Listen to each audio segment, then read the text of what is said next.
నేను చిన్నప్పుడు నెల్లూరులో గోడలు రాశాను పార్టీ గురించి.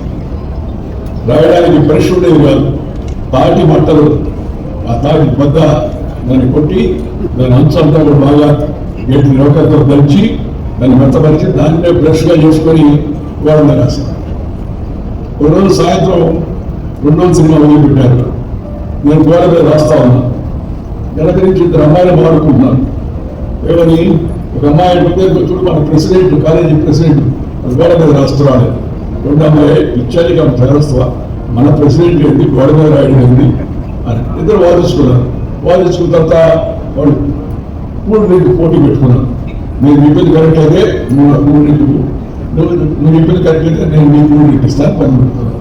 కనుక 10 పెట్టుకొని వాడుతున్నా దగ్గరికి వచ్చాడు. అడిగి నేను ఇటు తిరిగాను. తిరిగి అమ్మాయి సార్ నాకు 3 నీకు బాగుంది కదా సార్. ఎందుకంటే కాలేజీ ప్రెసిడెంట్గా ఉన్న వ్యక్తి గోడల మీద రాస్తాడని అనుకోండి. నేను చిన్నప్పుడు గోడల మీద రాశాను. బాంగాలో ఎడ్ల బండి, గుర్ర బండి కూడా కాదు, ఒంటెత్తు బండి ఉండేది ఆ రోజుల్లో. ఆ బండిలో కూర్చొని ఆటో పెట్టుకునే పరిస్థితి కూడా లేదు పార్టీలో. దాంట్లో కూర్చొని అనౌన్స్మెంట్ చేసేవాళ్ళు. ఈరోజు సాయంత్రం 6:30 గంటలకు కోపంలో ప్రజలు బహిరంగ సమితి తరువాత సాంబ్రావు శ్రీ అటల్ బిహారీ వాజ్పేయి గారు వస్తున్నారు, అందరూ దయచేయండి మీటింగ్ అని.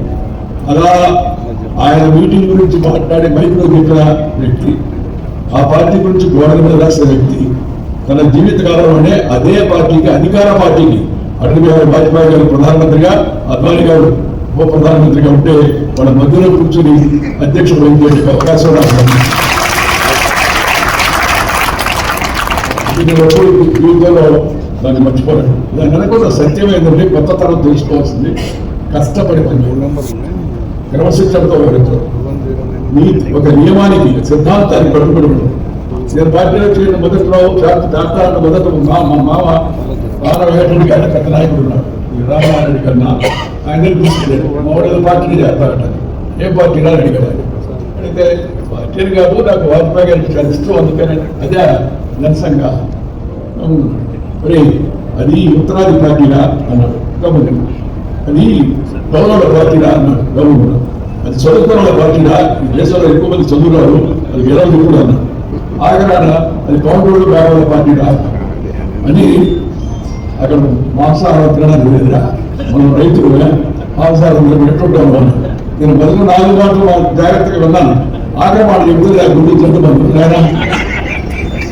ఎందుకని తిరుగుడు కావాలని. తర్వాత కొన్ని ఆర్ఎస్ఎస్ ప్రచారం ఉంటే ఆయన అడిగితే అదేం లేదు, మనం వచ్చేది మన సమావేశాలు ఎందుకు పెట్టమంటే మనం వచ్చేది మీటింగ్ కాదు, ఈటింగ్ కాదు, అందుకని